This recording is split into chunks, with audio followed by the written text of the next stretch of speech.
नबी करीम सल्लल्लाहु अलैहि वसल्लम पर वही का इब्तिदाई दौर अच्छे सच्चे पाकीज़ा ख्वाबों से शुरू हुआ। आप सल्लल्लाहु अलैहि वसल्लम ख्वाब में जो देखते वो सुबह की रोशनी की तरह सही और सच्चा साबित होता। फिर मिन जानिब कुदरत आप तन्हाई पसंद हो गए और आप सल्लल्लाहु अलैहि वसल्लम ने गारे हिरा में खिलवत नशीनी इख्तियार फरमाई और कई दिन और रात वहाँ मुसलसल इबादत और याद इलाही और जिक्र फिक्र में मशगूल रहते।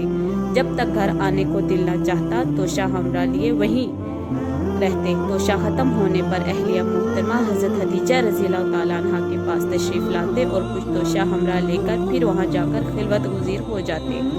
यही तरीका जारी रहा यहाँ तक कि आप सल्लल्लाहु अलैहि वसल्लम पर हक़ के मुंकशिफ हो गया और आप सल्लल्लाहु अलैहि वसल्लम गारे हीरा में क़याम पज़ीर थे कि अचानक हज़रत जिब्राइल अलैहिस्सलाम आपके पास हाजिर हुए और कहने लगे, ए मोहम्मद सल्लल्लाहु अलैहि वसल्लम पढ़ो। आप फरमाते हैं कि मैंने कहा कि मैं पढ़ना नहीं जानता।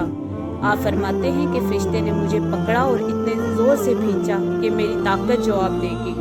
फिर मुझे छोड़कर कहा पढ़ो। मैंने फिर वही जवाब दिया कि मैं पढ़ा हुआ नहीं हूँ। इस फरिश्ते ने मुझे नायत ही ज़ोर से खींचा कि मुझको सख्त तकलीफ़ हुई।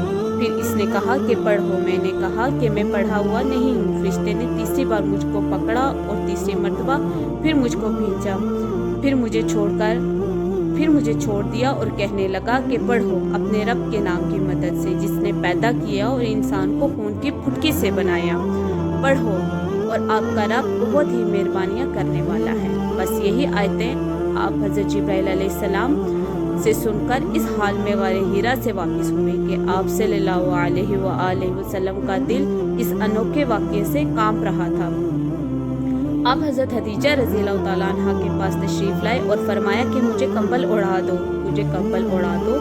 लोगों ने आप सल्लल्लाहु अलैहि वसल्लम को कंबल ओढ़ा दिया। जब आप सल्लल्लाहु अलैहि वसल्लम का डर जाता रहा तो आप सल्लल्लाहु अलैहि वसल्लम ने अपनी ज़ौजा मोहतरमा हज़रत खदीजा रज़ियल्लाहु ताला अन्हा को तफसील के साथ ये वाक़या सुनाया और फरमाने लगे कि मुझको अब अपनी जान का खौफ हो गया है। आपकी अहलिया हज़रत खदीजा रज़ियल्लाहु ताला अन्हा ने आपकी ढारस बंधाई और कहा कि आपका ख्याल सही नहीं है।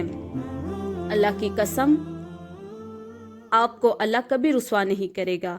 आप तो इखलाक के फाजला के मालिक हैं।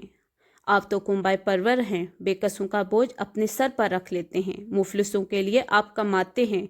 मेहमान नवाजी में आप बेमिसाल हैं और मुश्किल वक्त में आप हक़ अमर का साथ देते हैं। ऐसे औसाफ़ हुस्ना वाला इंसान यूँ बेवक्त ज़िल्लत और रुसवाई की मौत नहीं पा सकता। फिर मज़ीद तसल्ली के लिए हज़रत खदीजा रज़ियल्लाहु ताला अन्हा ने आप सल्लल्लाहु अलैहि वसल्लम को वर्का बिन नौफिल के पास ले गई जो उनके चचाजाद भाई थे और ज़माने जहलियत में नुसरानी मज़हब इख्तियार कर चुके थे और इब्रानी ज़बान के कातिब थे। चुनाचे इंजील को भी हस्बे मंशे खुदावंदी इब्रानी ज़बान में लिखा करते थे। इंजील सरयानी ज़बान में नाजिल हुई थी, फिर इसका तर्जमा इब्रानी ज़बान में हुआ। वर्का इसी को लिखते थे। वो बहुत बूढ़े हो गए थे, यहाँ तक कि उनकी बिनाई भी रुखसत हो चुकी थी।